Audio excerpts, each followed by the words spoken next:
Lezzet Geçidi'ne hoş geldiniz. Şimdiye kadar yaptığım en lezzetli domates çorbasının sırlarını bu tarifte paylaştım. Lütfen sonuna kadar izledikten sonra bu tarifi siz de deneyin. Çok seveceğinize eminim. Hemen domates çorbasının tarifine başlayalım. Ocağı orta ateşte açıp tencereyi alalım. 2 yemek kaşığı zeytinyağı dökelim. 2 yemek kaşığı un ekleyelim.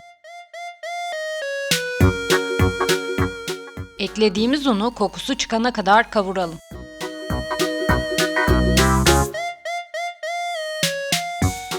Unu kavurduktan sonra 1 yemek kaşığı tereyağı ekleyelim. Tereyağını da ekledikten sonra unla beraber karıştırarak kavuralım.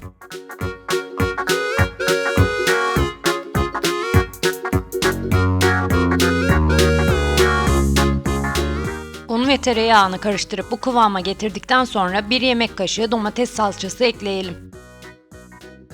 Salçayı da un ve tereyağı ile beraber karıştıralım.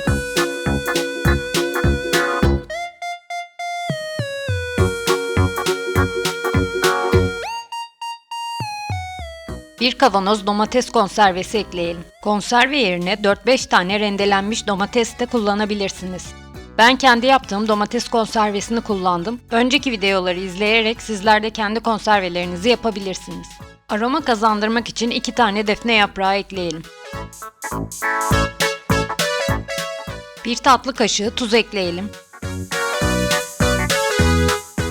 Şimdiye kadar eklediğimiz malzemeleri karıştıralım.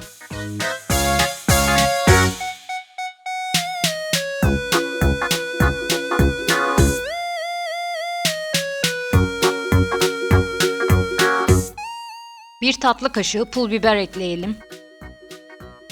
Hafif bir acılık vermesi için pul biber de ekledikten sonra karıştıralım.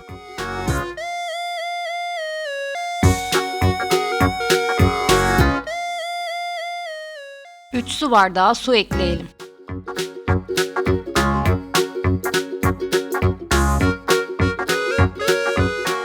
Suyu da ekledikten sonra domates çorbasını iyice karıştıralım.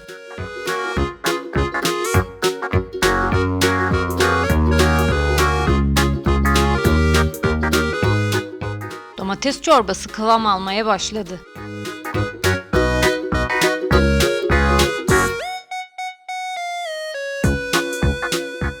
Tencereyi kapatıp pişmeye bırakalım.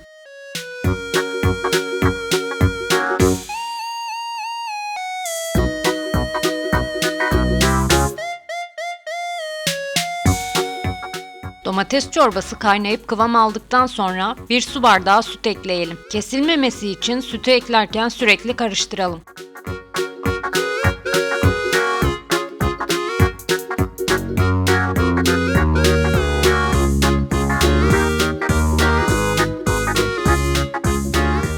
Aroma vermesi için eklediğimiz defne yapraklarını çorbadan çıkaralım.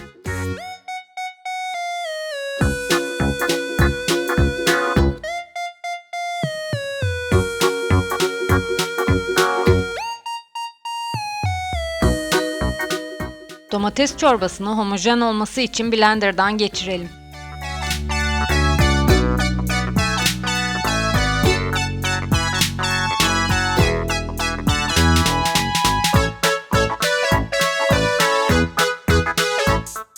Blenderdan geçirdiğimiz domates çorbasını biraz daha kaynatalım.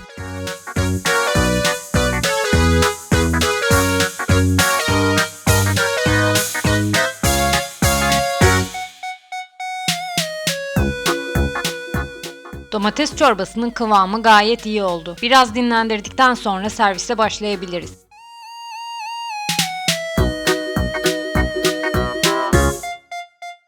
Domates çorbasını servis tabaklarına dolduralım.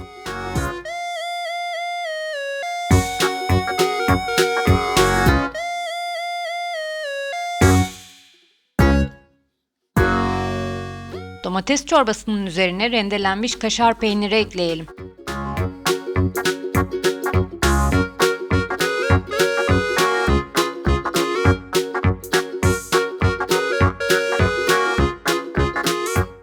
Kaşar peynirlerle iştah açıcı harika bir domates çorbası servise hazır. Siz de bu tarifi deneyerek çorba menünüze çok lezzetli bir domates çorbası ekleyebilirsiniz.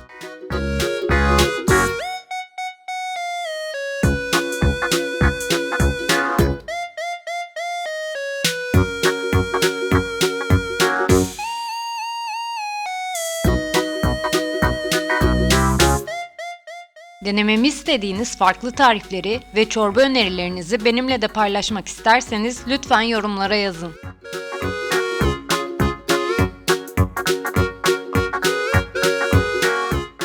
Kanalıma abone olarak tarifleri ilk izleyen siz olabilirsiniz. Bir sonraki lezzetli tarifte görüşmek üzere.